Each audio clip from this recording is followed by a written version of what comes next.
ลำบากต่อไปกับมิแต่นี่แล้วหักสมหักษามีเงินมีงบเฮ็ดเตียงทั้งลมอีกแล้วก็สิ่งสำคัญที่สุดอย่าลืมบุญคุณบ่าวลาวแหละบ่าวลาวนี่แหละสำหรับผู้ให้ที่พักที่อยู่ที่นอนนะไปพรไปใส่ไปเมืองซนไปเมืองซนเพิ่นไปอีหยังน่ะฮะไปซักยาบ่น่ะเพิ่นก็ฮู้จักเขาสุมาเจ้าคือบ่สั่งน้ำเพิ่นซะเจ้าบ่ได้คั้นเคยลาวบ่โอ้ทับแปงได้เคยได้ยินเสียงทับแปงแม่นบ่ไปเลยเมื่อกี้เราอยู่เฮือนบ่ทับแปง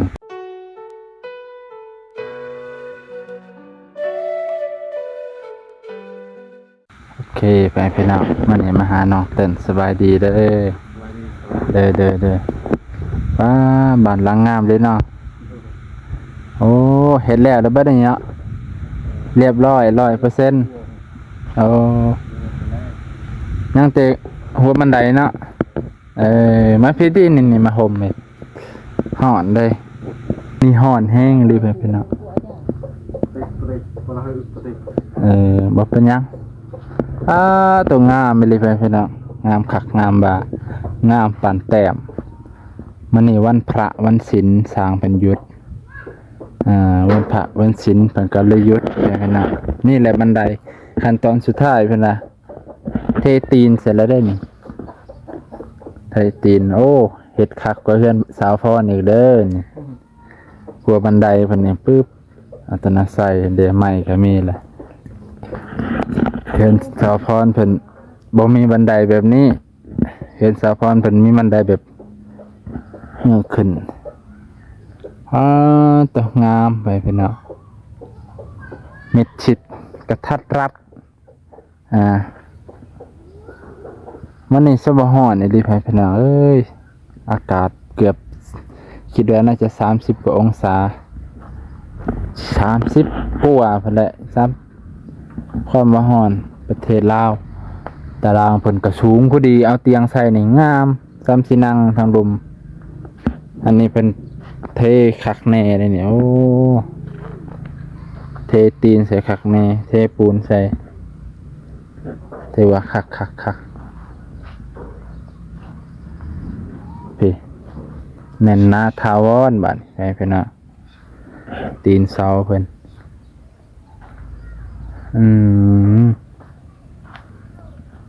พี่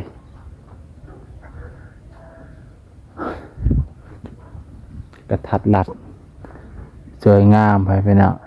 สังกะสีก็สูงเติบก็สิบ่ฮ้อนปานใดดอกสังกะสีมันก็บ่เก็บความร้อนดอกสังกะสีลั่นได้ไปเนาะฮ้อนแห้งโปป่าอยู่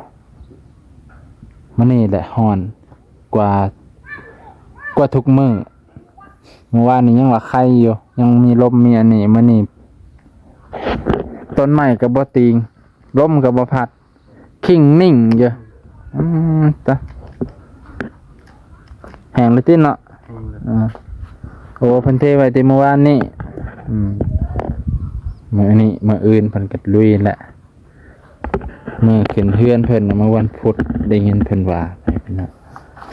เมื่อวันพุธวันที่18มื้ออื่น17มื้อ17โอ้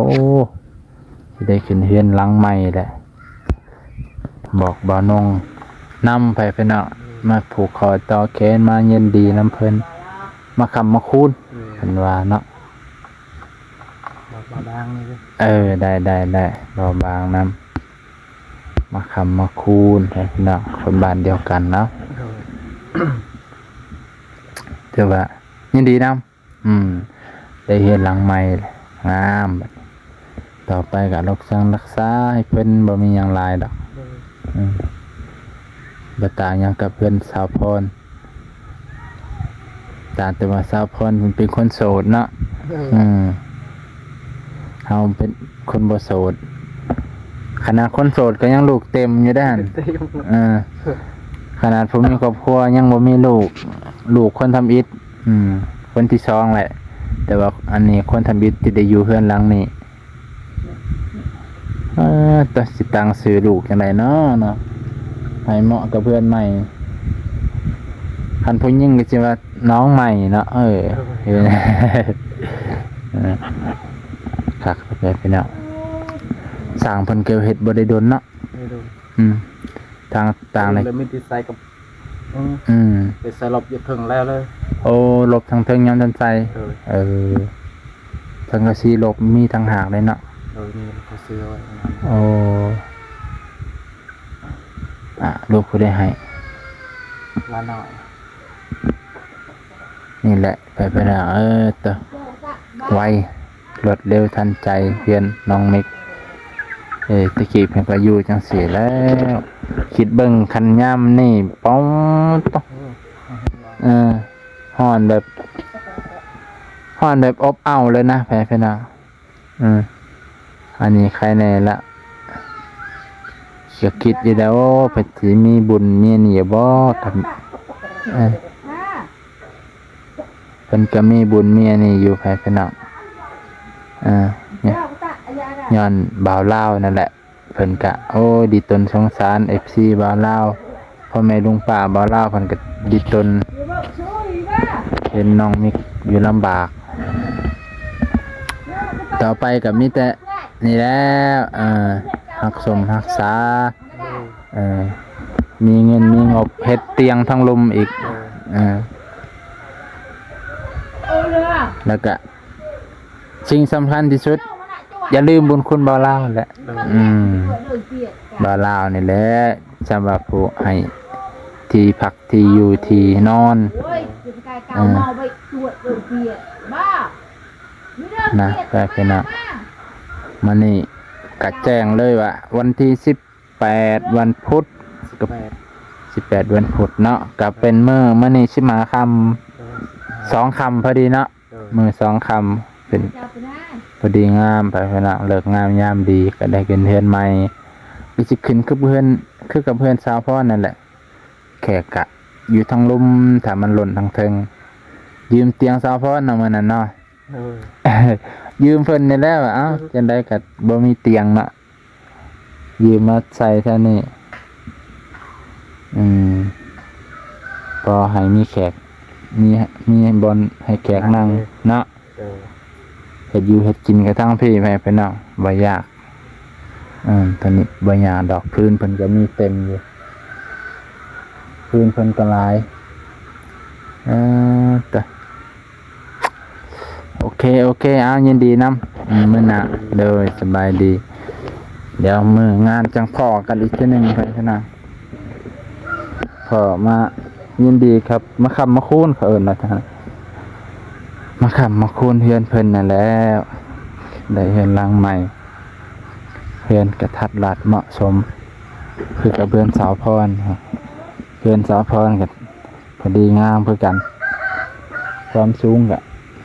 ตัวนี้สิตีก็เอาไปใส่สบายดีมาพี่สิถามไปใส่บ่หรือยังไดแม่นบ่ได้เนาะพรไปใส่ไปเมืองซนไปเมืองซนเพิ่นไปอีหยังน่ะฮะไปซักยาบ่น่ะเพิ่นก็ฮู้จักเขาสุมาเจ้าคือบ่สั่งน้ำเพิ่นซะเจ้าบ่ได้คั่นคือลาวบ่โอ้ทับแปลงได้เคยได้ยินเสียงทับแปลงแม่นบ่ไปเลยเมื่อกี้เราอยู่เฮือนบ่ทับแปลงไปแล้วไปพี่น้องทับแปลงบ่คั่นบ่คือบ่ไปนำหมู่เคยได้ยินเสียงปองบ่ปองบ่คันน้ำมูแต่คือบ่ได้ไปซักยา ทับมันนะค่ะ คันคือบ่ไปซักน้ำแม่ซั่นใครแต่น้องเพิ่นนี่บ่ติดเจ้าเพิ่นบ่ติดเนาะ มันก็ที่มันดีหรือ โอ้มันดีแล้วเจ้ามันใหญ่นี่เนาะเจ้าใหญ่เลยภูมิต้านทานสิแข็งแรงแหละอันมีแต่เด็กน้อยเนาะแม่เราได้สันเด็กน้อยยัง แม่เราก็แต่ว่าเราอุ้มติสมิงเนาะมันก็ติดเจ้าบ่ได้อุ้มผู้ใดเจ้าอาบน้ำอาบทากตากแดดตากฝนมันก็พญาก็ตายย้อนเนาะไอสโลได้สันไปใช้ ไปนะสิ ไปนาแซงแล้วโอ้อยากไปเห็นหน้าเลยเนาะจักให้จริงเจ้าเห็ดลายบ่ดิเจ้าก็บ่ได้ไปเห็น อย่าว่าน้องแดงก็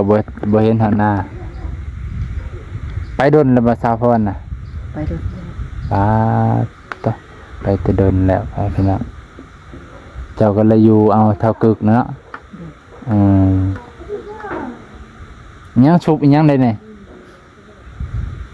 ฟีฟ่าอีบ่ป้า แล้วก็บอก บ่คือบ่แม่นเล่นเกมมาจักมีโทรศัพท์แล้วซั่นเนาะใหญ่เลยเด้ให้เป็นน่ะบ่เอาร้านมาอยู่นำบ่เนาะเท่าหยังก็เท่าป๋องเนาะเท่าป๋องเท่าป๋องเนาะเอามาอยู่พี่นำจังหลายคนไปพี่น้องมันในซ้ำนี้แหละมาถามสาวพรเป็นกับบ่อยู่เพื่อนไปแล้วให้พี่น้องไปชักยาฉีดยาตาเพิ่นมาเนี่ยโอ้เพิ่นสิจมมาแล้ว พอดีบ่าวน้องก็มาหาเพิ่นมาน้องมิกนี่แหละพี่น้องพอดีเพิ่นก็แจ้งมื้อขึ้นเฮือนพอดีมื้อวันที่18พี่น้องบ่าวน้องก็สิมากินน้ำเพิ่นแหละบ่มีหยังผากมาตอนสิได้ติผูกแขนเพิ่นแหละพี่น้องเอ้ยเนาะบ่าวน้องก็ช่วงนี้จังแม่นว่าขัดสนเนาะก็เป็นหยังให้กำลังใจบ่าวน้องขอบคุณหลายๆเด้อลุงป้าเบิดสุขสุขคน